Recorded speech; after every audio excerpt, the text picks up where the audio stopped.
Billahi minasyaitonir rajim. Bismillahirrahmanirrahim. Wa yuhaddu landan hadiya syaribul kham bi iqrarihi kalawan ngakune syarib kau syahadati rajulaini atawa iksianane wong lanang roro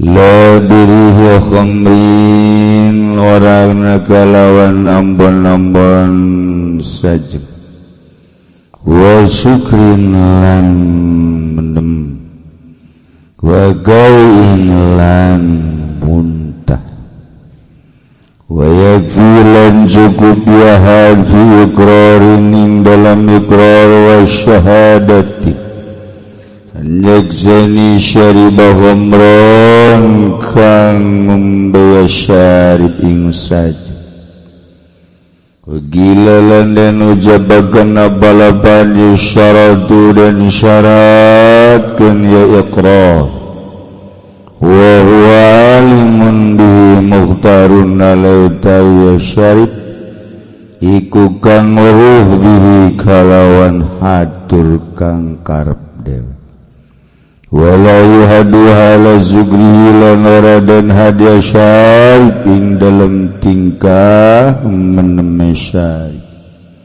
hala zugrihi ing dalam tingkah meneme syarib.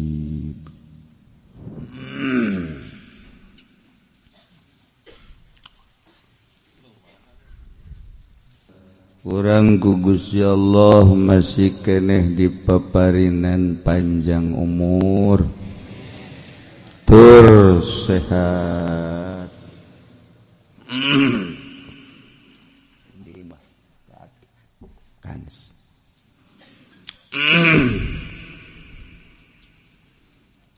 kumodal sehat tur iman alhamdulillah urang bisa kumpul gariu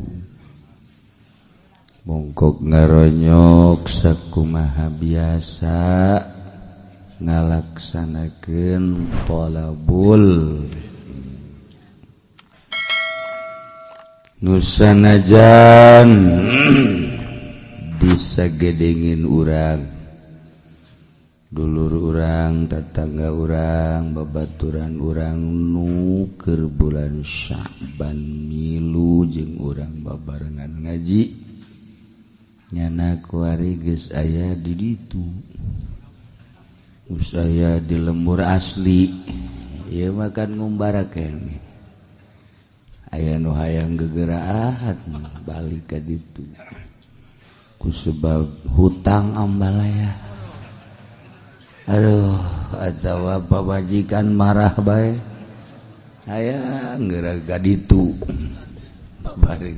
Balik ka lembur asli.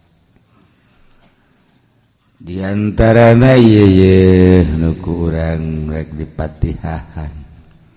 Hiji Hajah Halimah binti Haji Mesi Bitung ninggalkeun urang. Alhamdulillah kedua kali sabada urang ngalaksanakeun puasa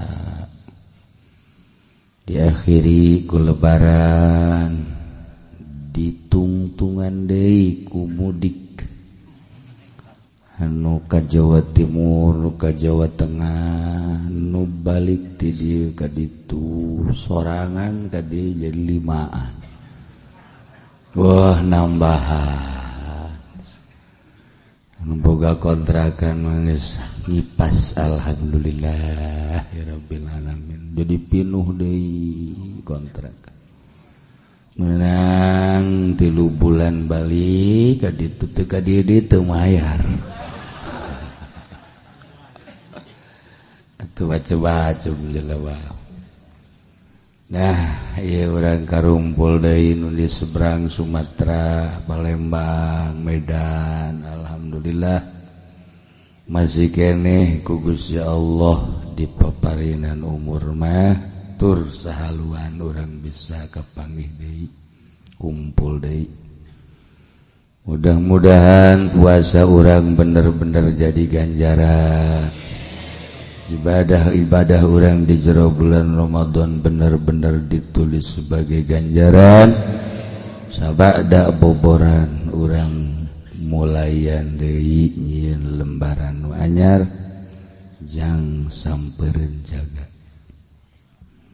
Tingkatkeun kuari ibadah orang sebab umur ge nambahan. Nu tadina 20 2 hiji, nu tadina 50 5 hiji. Tatarina 60 genep hiji, tatarina 70 di kuburan. Tambah di urang kuari alhamdulillah tambahna umur, mudah-mudahan jadi tambahna ibadah. Tambah ibadah mudah-mudahan jadi tambah ganjaran. Kurang kapanggih ngaji urang, puasa urang, salat urang, haji urang, umroh urang. Maca Quran urang, sedekah urang bakal kapanggih satungtung urang ngalaksanakeunana ikhlas. Mun teu ikhlas atuh teu jadi ganjar. Boh salat, boh puasa, boh zakat, boh haji, boh umroh, boh sedekah. Tutulung segala rupa mun teu ikhlas jadi ganjaran.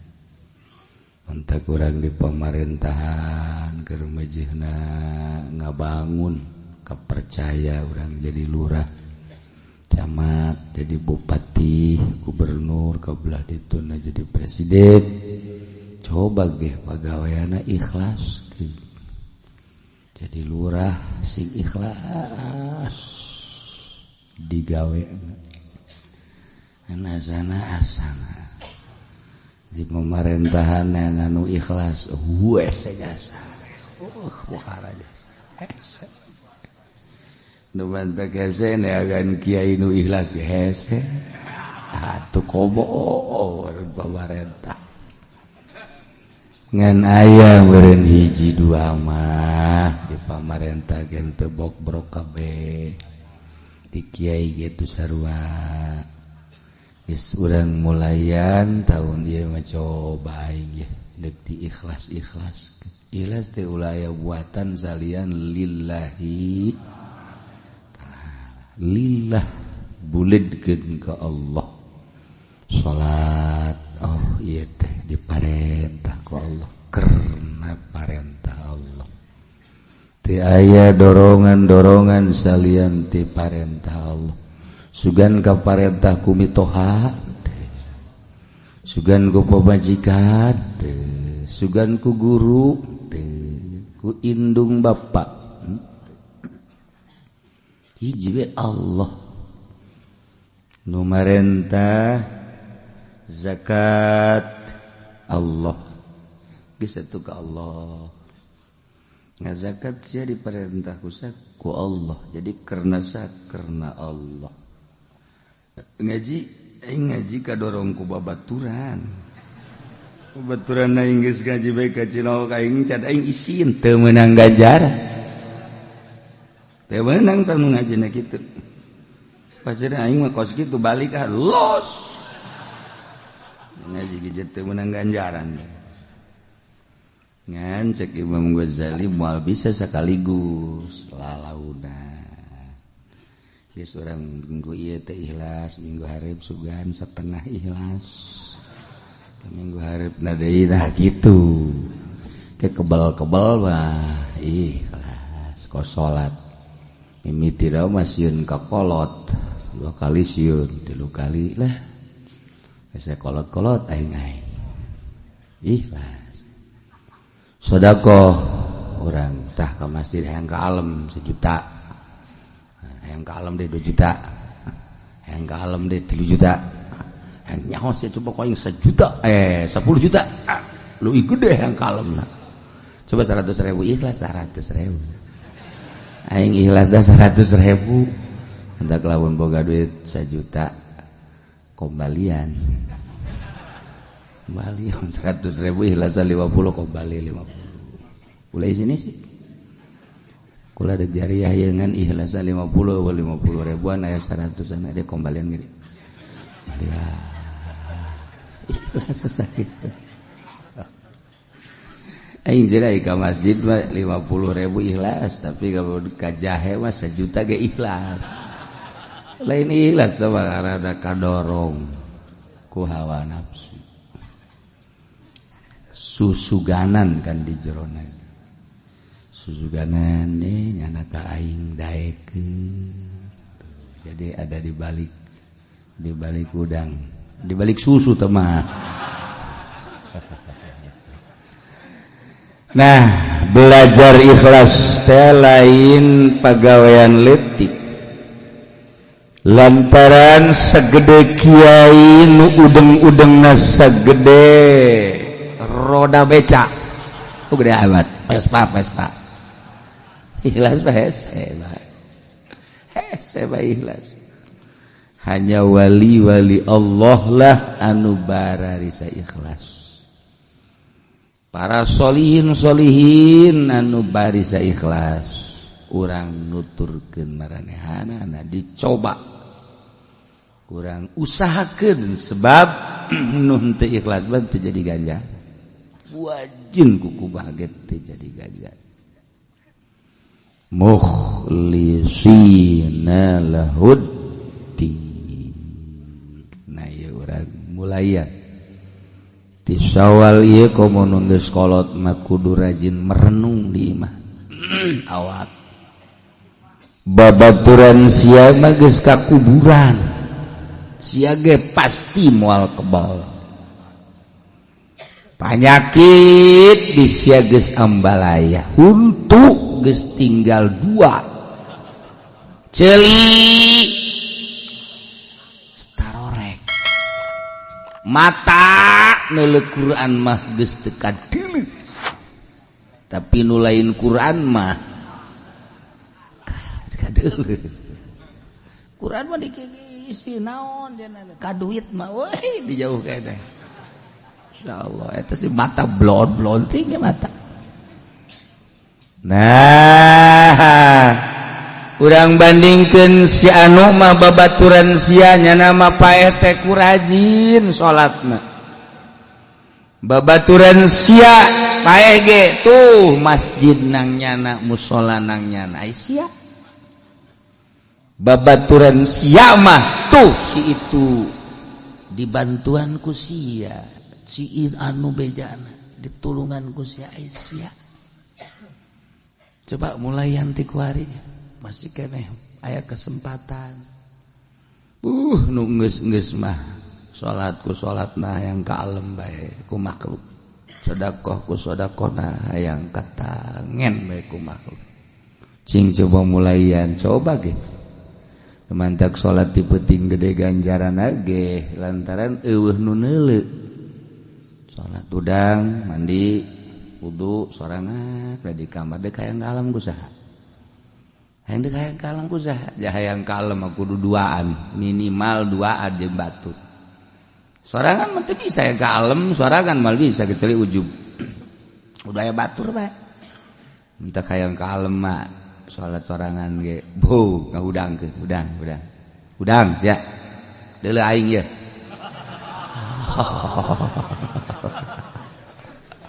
Eta geus udah naonan tau. Nu kuduna mah urang keur salat batur hudang, urang ngedeng deui. Saya mah bisi kanyahoan ku batur. Ieu ben teh dihudang-hudang kabeh. Geus sia teh kudu tahajud aing bae asal deuleukeun aing.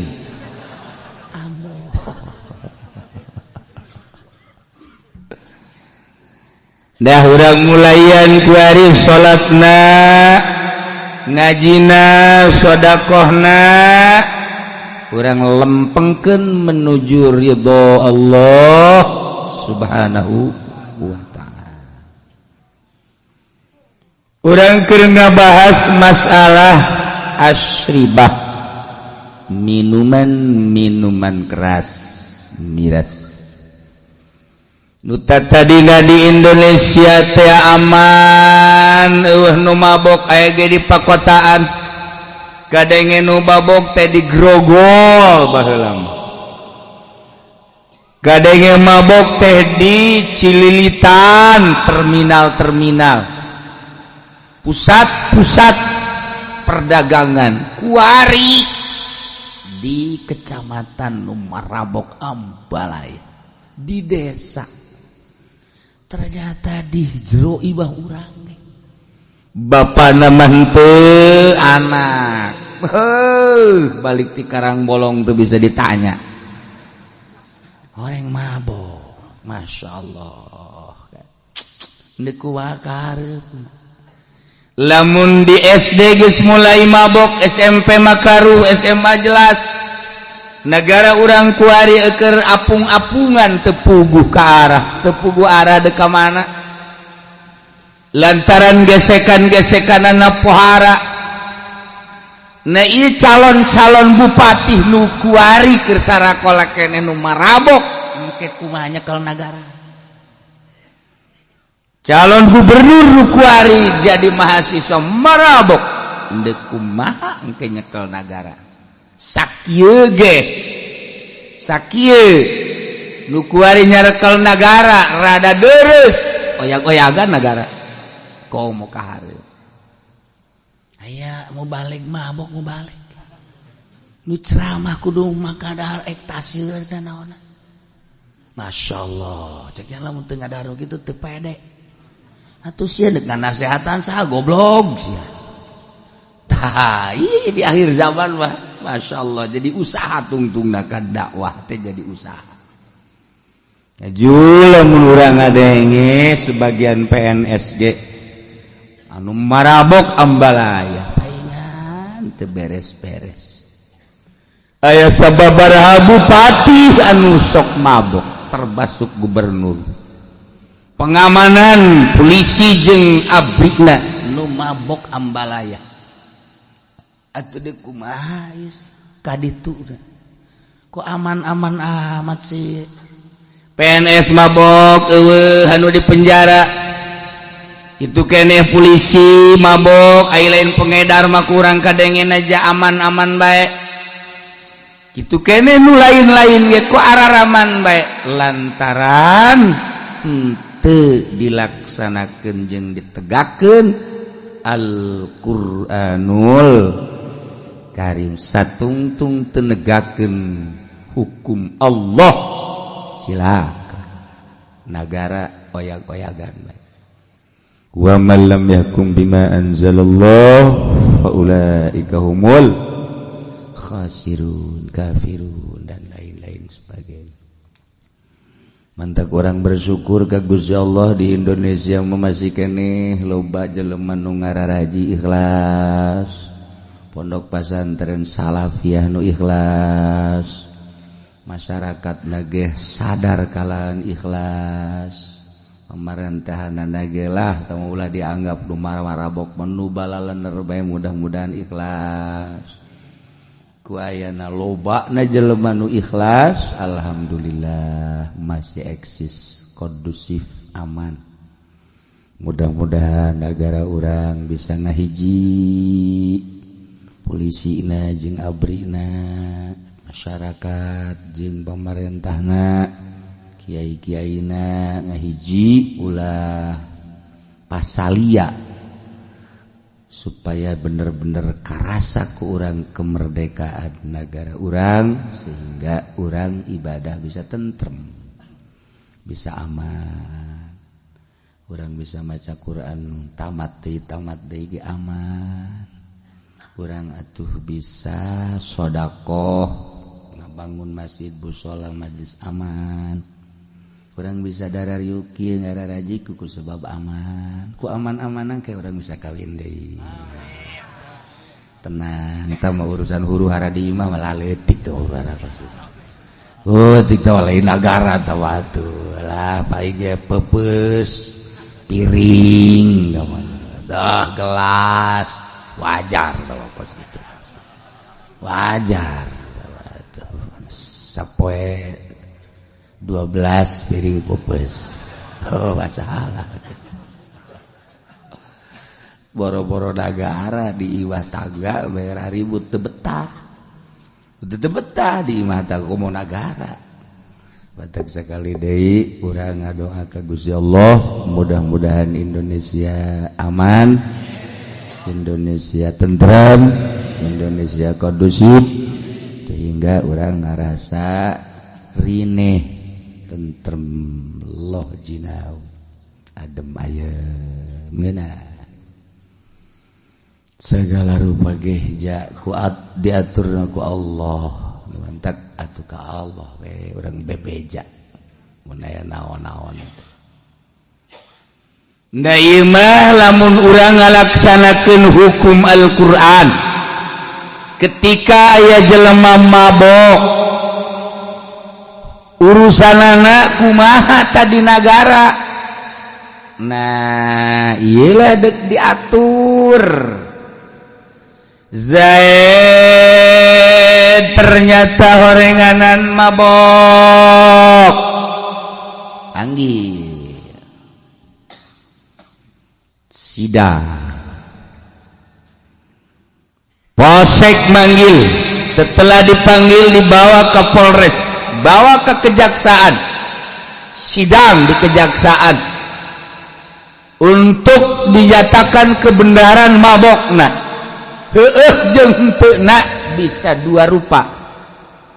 Nomor kahiji ku iqrar ngaku, nomor kedua ku syahadah saksi. Bisa dibenerkeun nya mabok teh ku pengakuanana atawa ku dua saksi lalaki. Setelah Ki Zaid ditangkap bawa ke kejaksaan diadili seadil-adilna. Tanya ku jaksa, Zaid, ya, kamu ini diajukan oleh yang berwenang bahwa kamu adalah melaksanakan mabok. Tanda-tanda kemabokanana dibejakeun data-data. Setelahnya diproses ngaku bener. Geus tah asalnya ngaku mabok baru dikenakan hukum. Jadi encan ngaku mah kajunting yana hukum mah ge ulah waka dihukum. Kena ngaku heula. Atawa nyana teh aya saksi dua. Zaid diajukeun ke meja hijau. Kasusnya adalah kasus weureu, kasus mabok. Setelah disidang aya dua saksi. Siapa kamu? Saya saksi Pak untuk menyaksikan pelaksanaan maboknya Ki Zaid. Siapa kamu nama? Saya Soleh. Ini Masluh. Oh Soleh Masluh. Ya Pak, betul bahwa Zaid melaksanakan mabok. Di mana maboknya? Bejakeun. Tah eta teh geus jelas berarti Zaid ngalaksanakeun mabok. Hiji ikrar ku ngaku. Dua atawa ku dua saksi. Cukup geus sakitu ge. Lamun Ki Zaid geus ngaku bahwa nya ngalaksanakeun mabok, aturan negara kumaha? Wa yuhaddu bi iqrari. Had Zaid dengan ngaku mabok. Masya Allah. Tadi kudu dihad ngarana had nu kamari. Zaid kudu dihadiane kudu dirangket. Hadul harhuri arbauna warakikin isuna. Tapi dijadikeun dina piki kuari hadul hurri sama nuna 80 rangketan. Geus ku 40 rangketan ge geus bisa. Atawa 80 rangketan geus masalah. Nah ieu nu bakal dijelaskeun ke di hareup. Antak walau ra'al imam bulughahu samanina jaza fil ashah. Berbagai pertimbangan-pertimbangan nu kamari ku urang geus dibahas dijadikeunlah kuari hukum anu geus nyata 80. rangketan cara ngarangketna ke di hari lamun ieu dilaksanakeun di Indonesia geus aman atuh kuari mah aya nu mabok bawa ka polsek nego jadi dia lain hukum anu berangkat teh nego nah anu eta tadina urusanana 40 juta negosiasi 20 ya nego jalan tukang 15 juta ya hukum bisa dibeli iyalah Indonesia di Indonesia mah kos kita hukum teh bisa diamankan ku pembelian atau dek diamankan teu kudu dibeli bebas bae iman teu kudu dibeli nah berarti calon ruhak neraka polisi calon ruhak atuh lamun endek dilaksanakeun atuh lamun henteu lamun dibabaskeun ulah make duit berarti kan lamun bisa dibeli kos kitu akibatna engke di kepolisian teh aya proyek geus lamun engke mabok dijadikeun proyek kumaha carana masyarakat ieu proyek supaya ningkat ieu proyek atuh geus kos kitu mah tah kagoblogan polisi teh tidinya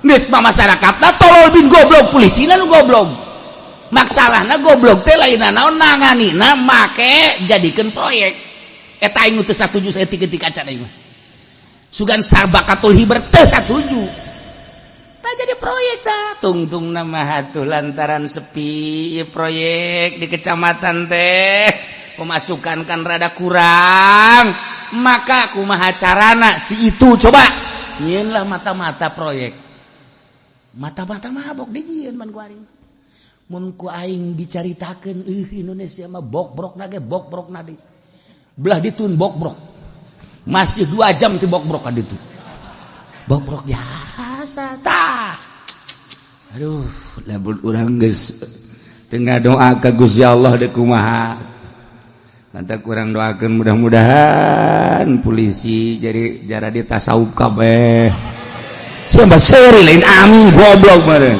ku moal-moalna meureun deres we tasawuf aja teu beukeun ka duit pan ahli tasawuf teu beukeun ka duit mah boro-boro polisi itu kiai deh, unu tasawuf. Geus lah urang tasawuf balhur teh atuh mudah-mudahan polisi teu pati bareukieun. Kanaon? Masyaallah. Satungtung eta masalah teu dirobah kos kitu bae moal aman-aman di Indonesia. Encan proyek perzinahan proyek perkorupsian atau jadi proyek atau asal jadi proyek bagi semua beres KPK ku KPK anak jang nuntaskeun perkorupsian dijieun KPK atuh KPK lagi atuh korupsi di kumaha atuh moal bisa ke kajahoan mah cenah ki uci mah nyanyahoanan geura paraeh kiamat emang aing teu nyaho hayu nu kuari ngomong-ngomong ki uci nyanyahoanan cenah korupsi dan teu engke sia ku aing nah ieu sia nu keur ngomong kan sia soekeun sia ku aing ha ieu sia emang aing teu nyaho ha parangsana nah iyalah nu mantak urang ngaji maksudna supaya ngerenyet sieun teu ngaji makan ngerenyet hiji urang jadi masyarakat supaya sieun oh koreng di dunia ge kudu dihad lain lalawora teu selesai di dunia lain berarti aman di akhirat dilanjut nu mantak angel ge engke urang persidangan nyidang saurang bae ge permabokan perkorupsian dan lain-lain sebagainya angel saurang bae ge komo lamun ka ditung baris jana datang ka anu barisan 1 juta. Da 1 juta kan di Indonesia ge tahun sabaraha teh cak Raden Omairah 135 juta. Eta penduduk Indonesia eta tahun sabaraha kuari ge sabaraha. Da tanya nu pangtungtungna sidang. Teu ge dical anggeus hiji ge angel jasa nu pangtungtungna geus nyana mah geus menta bae pan meureun ka malaikat geus lah ka neraka angel. Angel. Masya Allah bayangkan ke urang ngantri ndek nah gitu ngaranna ngantri ndek berobat bagi angel ngantri urang ndek nyieun KTP angel ngantri urang di kitu naon kitu ngaranna pelabuhan bege angel atau komo ieu persidangan. Waduh angel jasa. Nah engke dirasakeun di akhirat. Hanya jelema-jelema anu istimewa lah anu asup ka surga yadkhulunal jannata bighairi hisab. Anu tadi hitung-hitung deui geus brul ka salaroga. Pontongan kieu mah dadah. Sararinggi saudara. Ya Allah, ya Rabbi Gusti. Lamun la ilaha fadl Allah geus pikumaha. Tak alhamdulillah urang sugan bae ku diukna di pengajian. Aju urang ngesang, kesang urang teh mawa urang ka sorga. Matak nu teu ngesang mal ka sorga. Kesang bebeja ka Gusti. Gusti abdi kesang naon sia? Kesang waktu ngaji di Cilongok. Jadi ieu kula saksi bahwa nyana ngaji kula ieu jadi saksina kesang geus atuh jak kebal teuing ieu mah ieu lamun nungguan itu geus beja kula saksina gitu. Sia kesangan kunaon? Lapar.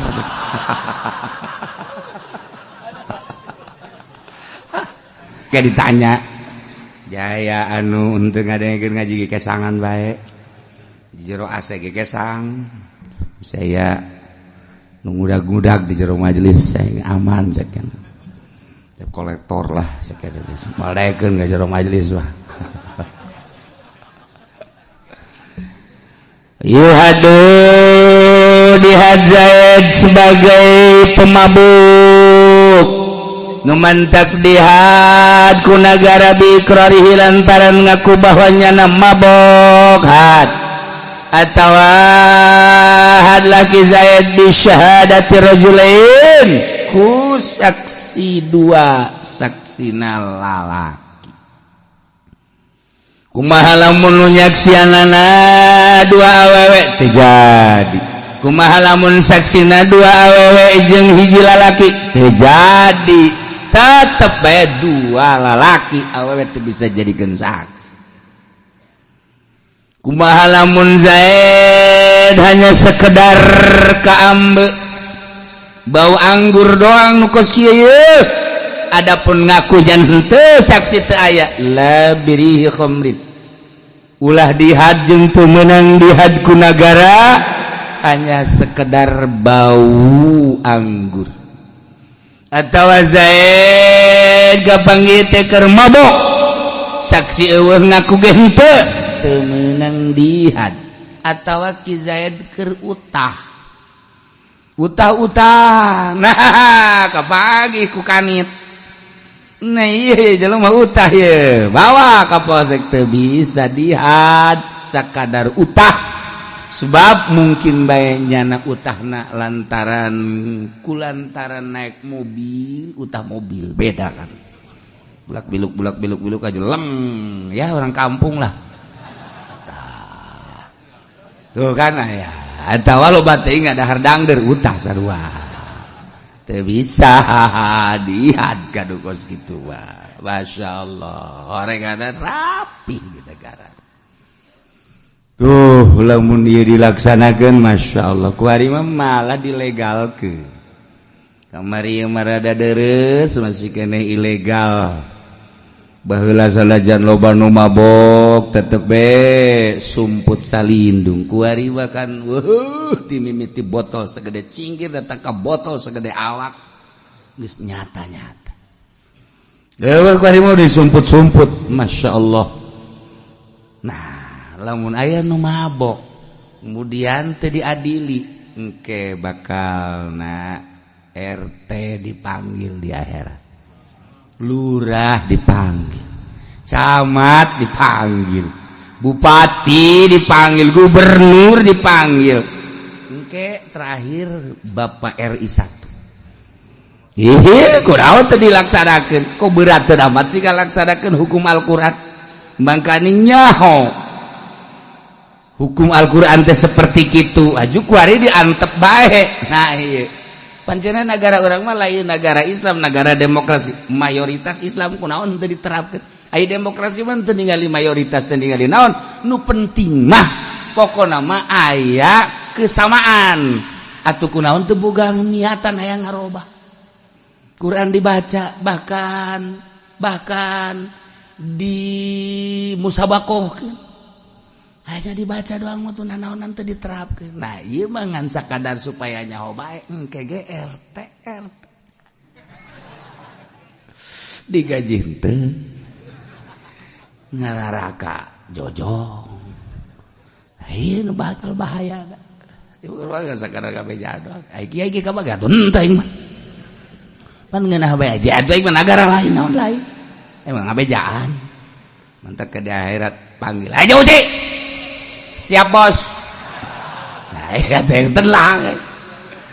Apakah pernah menyampaikan bahwa undang-undang Al-Quranul Karim bagi orang yang mabok harus lihat? Sangat. Saksina saha? Haji Pendi tidak bisa jadi saksi adil. Yang lain. Malaikat nyahoan. Haji Mamun geus eueuh. Ya geus saksi-saksi. Eta mah ulah. Ayo aduh ikrari ya syahadatul rajulain. Kitulah ala kadar menyampaikan saksi geus ambalaya. Oh jadi pernah saksi ambalaya loba. Nah, jeung kiai-kiai anu sejen atau geus pernah nyampaikeun mah urusan negara. Geus para kiai surga masyaallah. Aduh, murid hayang milu tidak ada.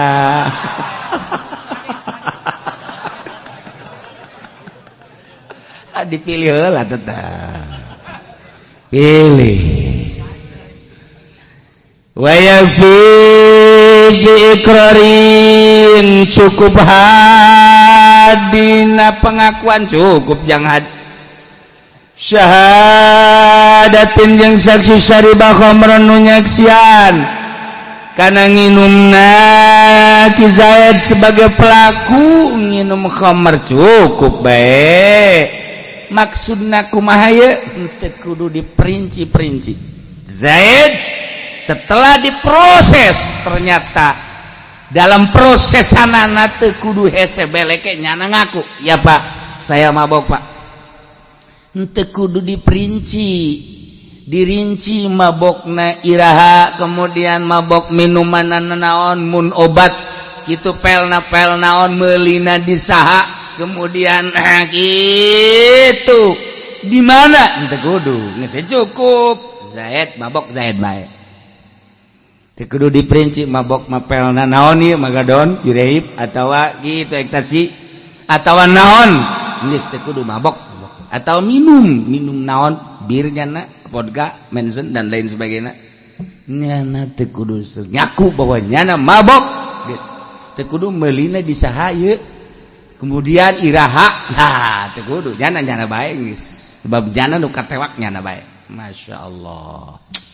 atawa nyaksian ku saksi anu nyaksian kana nginumna kana minuman Zaid minum bir aya saksi Zaid disaksian ku Soleh jeung Masluh cukup bae sakitu henteu kudu diperinci-perinci kumaha lamun deuk diperinci lebih bagus ngan keur carita cukup ge cukup bae ku sakitu adapun kemudian ku ari dirinci secara detail atuh lebih bagus ngan keur teu kuduna ge eueuh masalah wakila diucapkeun yustaratu disyaratkeun dalam pengakuanana wa huwa alimun bihi mukhtarun Zaid teh bari nyahun kana hatur eueuh pemaksaan karep dewek sorana wala yuhadu halas sukrihi jeung teu meunang dihad dina dalika keur mabok Zaid mabok disaksian ku Soleh Masluh kemudian dibawa ke meja hijau kejaksaan setelah ditinggali Ki Zaid masih kene mabok ulah wakadihad sebab maksudna had supaya nyana sadar bahwa korenganan jelema mabok teh ieu kudu dihad jelema anu keur mabok kene deuk kumaha sadarna tuh geus disadarkeun heula sabaraha poe heula kena sadar nyambung heula ngomongna dedeuleunana kan nu mabok makan teh nyambung.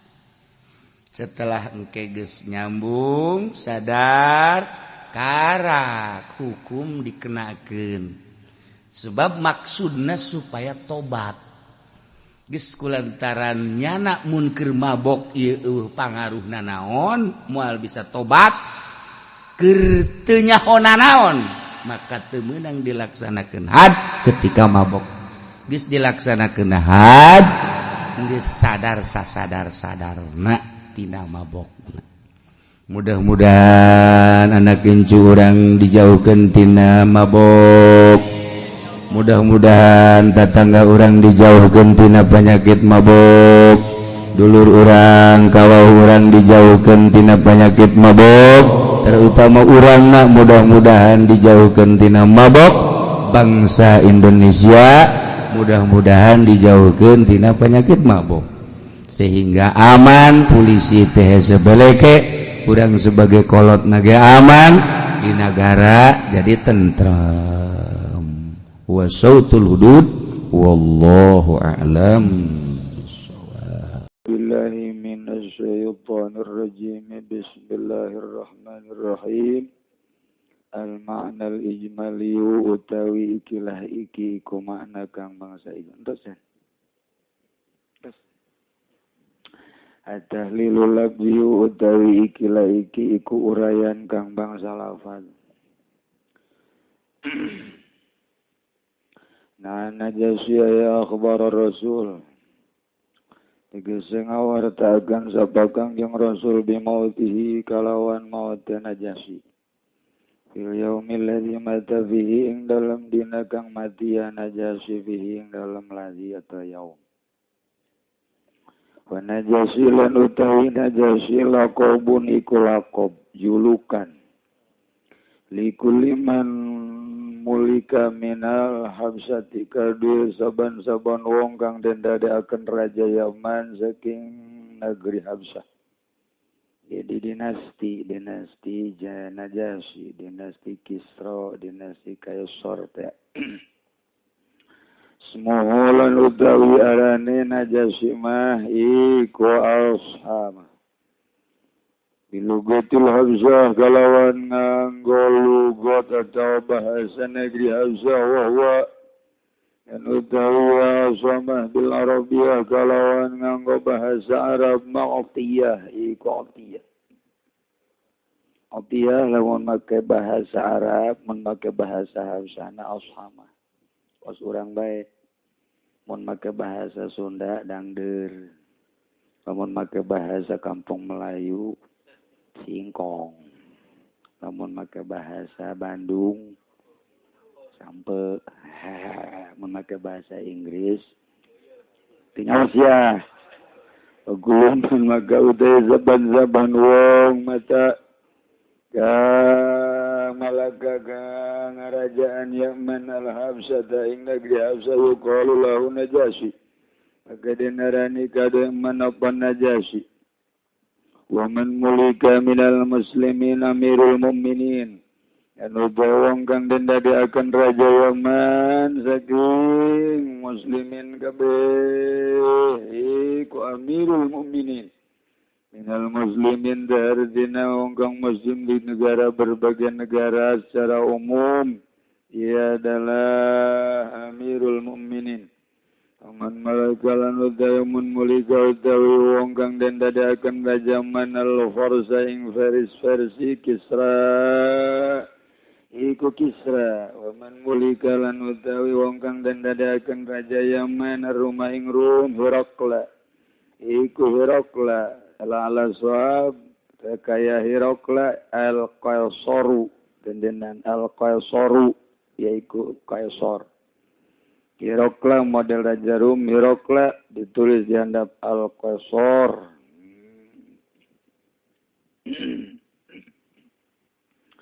Waman mulika di Indonesia presiden. Ayo jadinya. Waman mulika. Wonggang dan dadakan Raja Yaman al-Qibto ing Qibto Fir'aun. Dinasti itu. Fir'aun jadi Raja Kisra, dinasti Kisra. Kaisar dinasti Kaisar Firaun, dinasti Firaun teh 1 2 3 4. Jadi Firaun baik padahal ganti-ganti. Jadi dinasti Firaun datang ke Indonesia ge hayangan mau dibejakeun. Aman mulik. Tapi wong kang den dadakeun raja Yaman Misra ing negeri Misra Al-Aziz. Abdul Aziz, Raja Abdul Aziz, Aziz we teh raja dinastina. Kitu aman mulika Turka khofan. Tawi wong kang den dadakeun raja Yaman ing negara Turki. Kamari tah Haji Pudoli ka Mekah lewat Turki. Yana eta teu beunang teu meunang yana nepi sajidahna teu meunang ka Turki. Di Turki na teu dahar nyana di ditu. Ese 3 poe mentekur awakna. Waman mulika uti wong kang den dadakeun raja Yaman al-Yaman ing Yaman gitu tuba. Waman mulika lan uti wong kang den dadakeun raja Yaman him yarol kir wa huwa aqallu him yarol khair iku ing negara Imrul Khair wa huwa aqallu darajatan minal malik. Lan utawi yagal iku al-qaelo balikan daya waman mulika uti wong kang den dadakeun raja Yaman himyar ing negeri Himyar iku al-qaelo kael ngaran-ngaran julukan dinasti. Lan uti kael al-qaelo iku kang leuwih kidi kapane darajatan darajah minal malik saking raja. Kharaja bihim ilal musalla ngiden tegese musalla riya rabbi dhaha bi batan. Dalam negeri atau kampung Batan bekosi taksiril musallin kalawan najang akan ongkang salat kabe wali insya'ati kawanihi kan karena rara ngamasurkan anane najasi kumataya najasi alal islam iya tesa isam taziman lisanihi kena arah ngagungkan kada kalakuan najasi supaya nyarahuan kabe bahwa raja najasi masuk Islam.